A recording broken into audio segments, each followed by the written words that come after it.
Olá, queridos, tudo bem com vocês? Quero convidá-los para meditarmos na palavra de Deus, tá bom? Só que antes de fazer isso, eu vou refazer um pedido que eu já venho aqui trabalhando com vocês. A ideia é que vocês nos ajudem, que me ajude, na verdade, a fazer com que esses vídeos alcancem mais pessoas.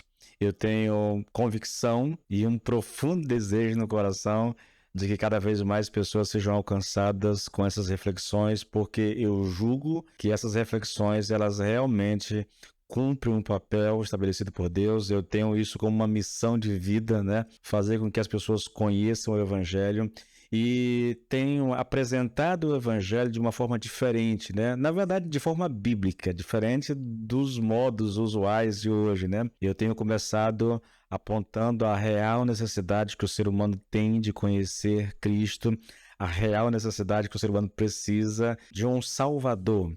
Por isso eu quero convidar você que ainda não é inscrito, que se inscreva nos nossos canais, tá bom? Seja no YouTube, no Instagram ou no Facebook, que você possa comentar, compartilhar esses vídeos, curtir, eu não sei, tá?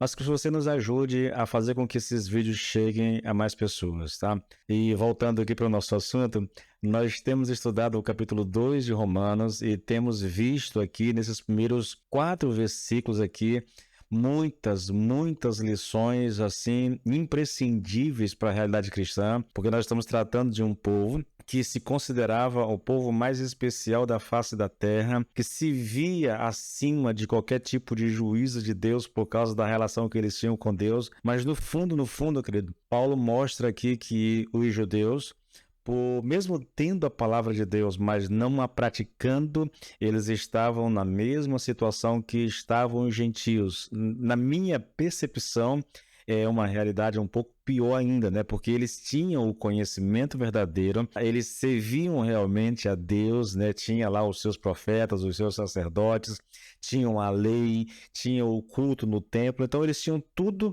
para ser realmente o povo mais abençoado da face da terra. No entanto, eles estavam numa situação delicada diante de Deus, e aqui nesse capítulo Paulo vem desconstruindo todas as justificativas que os judeus tinham para se acharem especiais demais a ponto de eles pensarem que não importava a maneira como eles estavam vivendo, já que eles eram os filhos de Abraão, né, descendentes de Abraão, já que eles tinham a lei, já que eles eram circuncidados, né?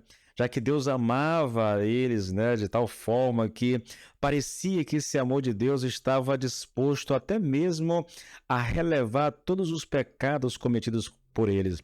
E, na verdade, como nós vimos no último versículo 4 que nós estudamos aqui, eles chegaram ao ponto de interpretar totalmente errado a bondade, a paciência, a tolerância de Deus. Eles achavam que essa bondade de Deus era uma espécie de complacência de Deus para com eles em relação ao pecado deles e não viam isso como uma manifestação do amor de Deus, dando a eles tempo para que se arrependessem e se voltassem para o Senhor.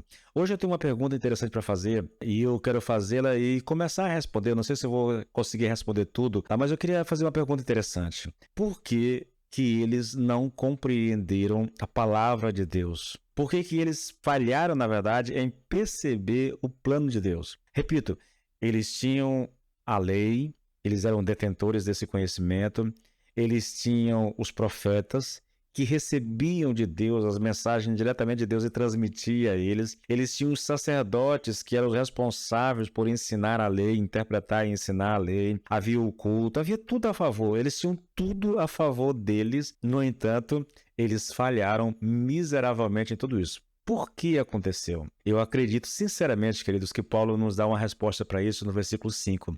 Olha o que Paulo diz no versículo 5: mas, segundo a tua dureza e coração impetinente, acumulas contra ti mesmo ira para o dia da ira e da revelação do justo juízo de Deus, que retribuirá a cada um segundo o seu procedimento. O problema que é apontado por Paulo em relação aos judeus é a situação em que eles se encontravam era que o coração deles era obstinado, o coração era teimoso, era impenitente. E aqui nós temos aqui, queridos, isso na verdade é uma descrição do homem em pecado.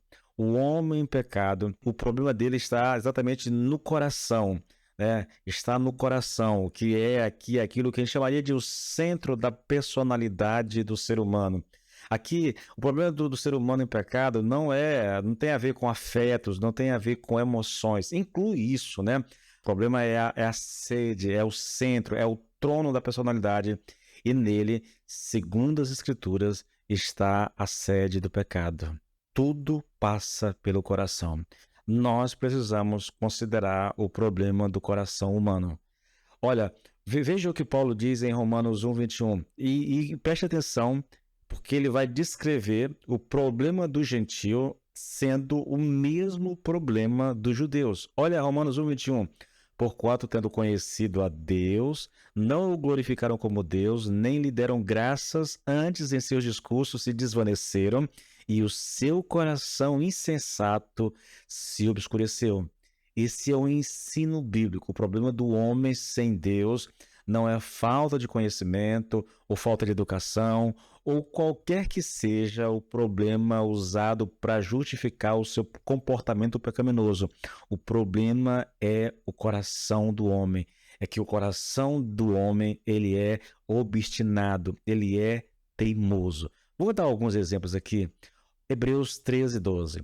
Tende cuidado, irmãos, jamais aconteça haver em qualquer de vós perverso coração de incredulidade que vos afaste do Deus vivo. Ou Jeremias 17:9, isso é muito conhecido. Enganoso é o coração mais do que todas as coisas e desesperadamente corrupto. Quem o conhecerá? Ou então Mateus 15:19, porque do coração saem os maus pensamentos, os homicídios, os adultérios, as imoralidades sexuais, os roubos, as mentiras e as calúnias. Então, percebe aqui que o problema está no coração.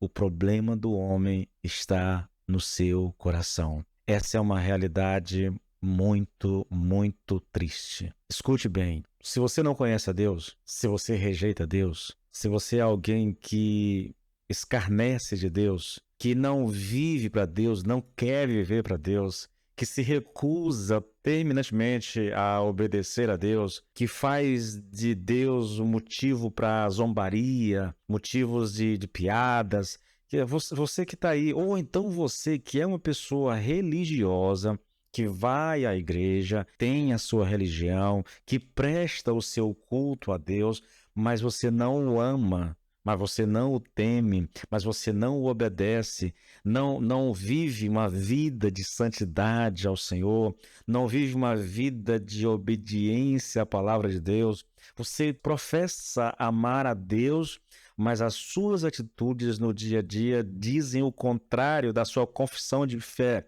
da sua confissão a respeito da fé em Deus. O problema seu é o coração que está endurecido, é o coração que é enganoso, é o coração que rejeita Deus. Olha, eu tenho dito isso aqui, eu vou repetir mais uma vez. Para muitas pessoas, Deus é um estraga prazer. Sim, queridos, sim. Deus diz como o ser humano deve viver. Ele faz as suas exigências na palavra de Deus. Ele diz, olha, sede santo porque eu sou santo. O problema é que o homem não quer ser santo. O homem gosta do pecado. Ele gosta das trevas, né? Diz lá João que o juízo de Deus é porque a luz veio ao mundo, mas o mundo rejeitou a luz. Ele rejeitou a luz por causa do prazer que ele tem nas trevas. Ele gosta do pecado. Ele gosta de satisfação pessoal, a busca e o seu anseio é exatamente por essas coisas. Então ele deixa Deus de lado, porque se Deus entrar na sua vida, Deus vai tirar dele a liberdade, vai tirar dele os seus prazeres. Essa é a impressão de muitas pessoas. Esse é o engano do coração obstinado, do coração que não conhece a Deus. O que eu tenho para te dizer, querido, te arrepende, pede perdão ao Senhor e entregue sua vida para Jesus, porque você encontrará salvação. Caso contrário, você vai ser guiado pelo seu coração, e ser guiado pelo seu coração é sinônimo de condenação eterna. Que o Senhor tenha misericórdia de nós e nos ajude a obedecê-lo, no nome de Jesus.